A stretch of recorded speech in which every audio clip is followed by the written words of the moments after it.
Continuation of the prelude, Inside of a Dog. A perfunctory note on the dog, training, and the owners. Calling a dog the dog.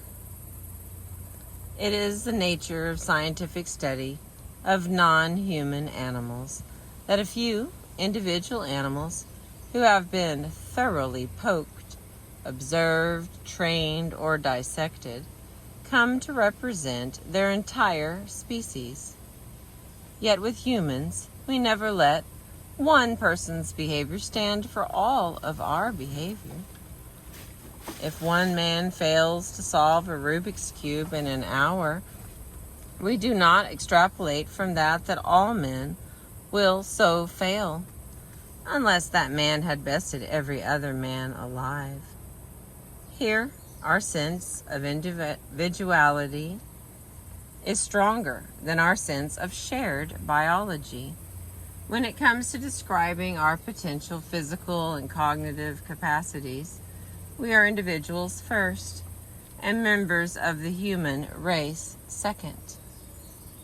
By contrast, with animals, the order is reversed. Science considers animals as representatives of their species first, and as individuals second. We are accustomed to seeing a single animal or two kept in a zoo as a representative of their species. To zoo management, they are even unwitting ambassadors of the species. Our view of the uniformity of species members is well exemplified in our comparison of their intelligence. To test the hypothesis, long popular, that having a bigger brain indicates greater intelligence, the brain volumes of chimpanzees, monkeys, and rats were compared with human brains.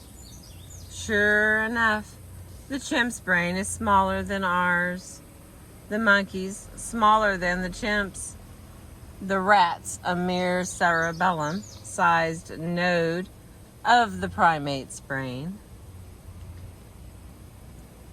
That much of the story is fairly well known. What is more surprising is that the brains used for comparative purposes were the brains of just 2 or 3 chimpanzees and monkeys. These couple of animals, unlucky enough to lose their heads for science, were henceforth considered perfectly representative monkeys and chimps.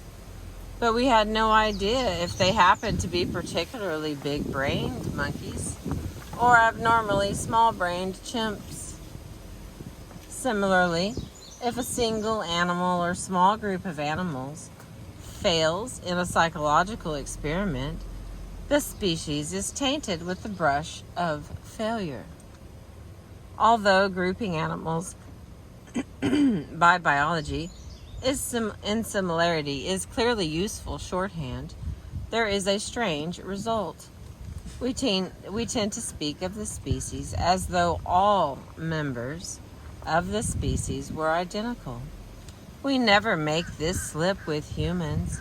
If a dog, given the choice between a pile of 20 biscuits and a pile of 10 biscuits, chooses the latter, the conclusion is often stated with the definite article, the dog cannot distinguish between large and small piles.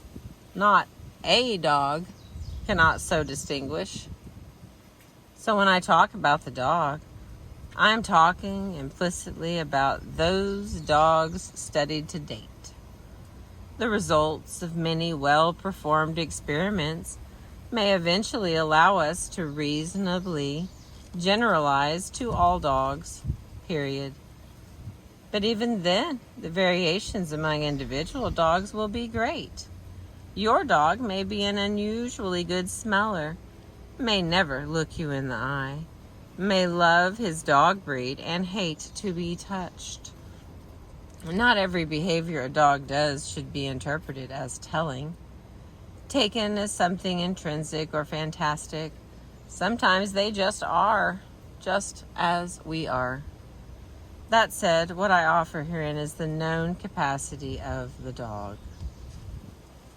Your results may be different.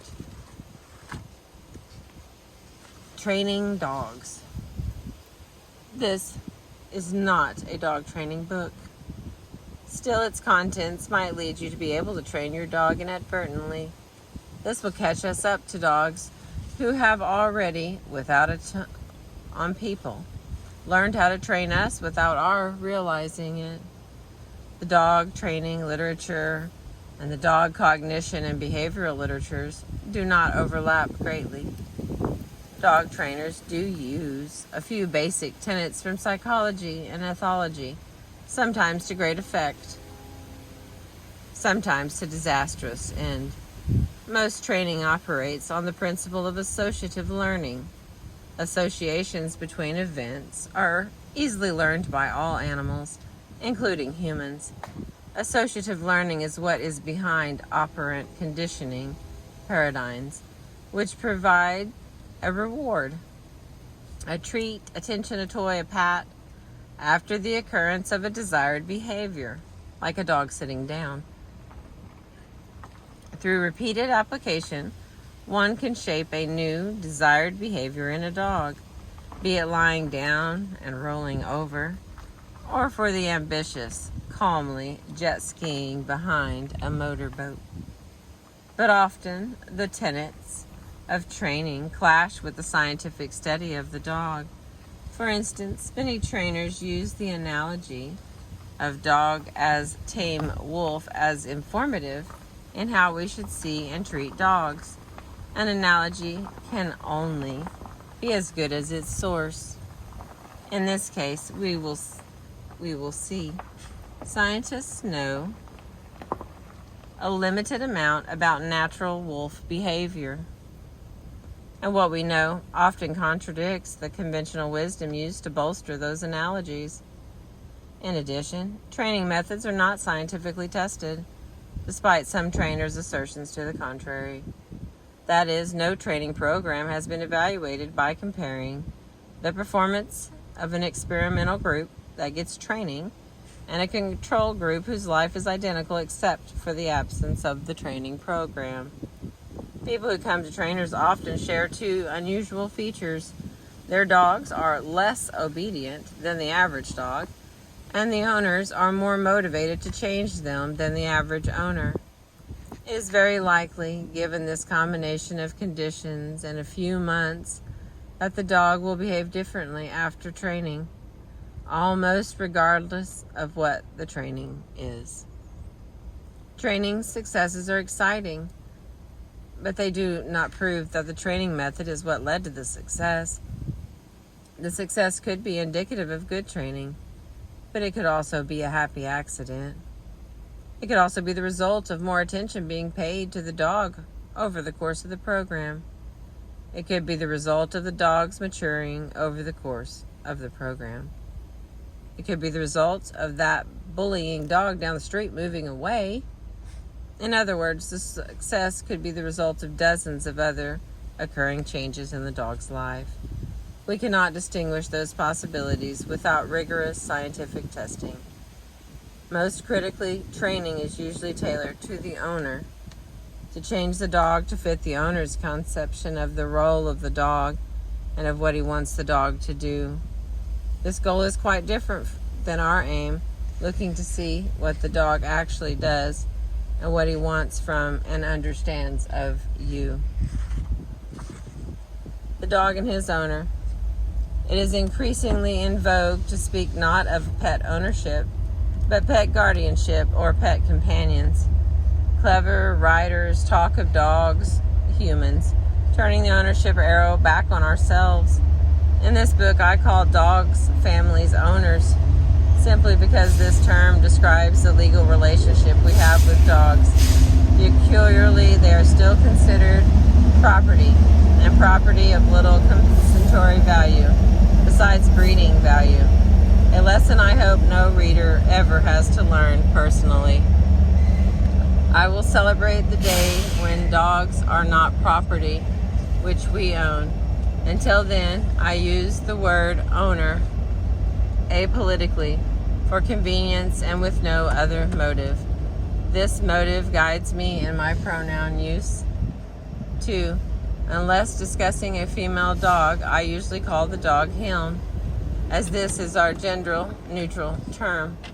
The reputedly more neutral it is not an option for anyone who has known a dog. Thank you for listening.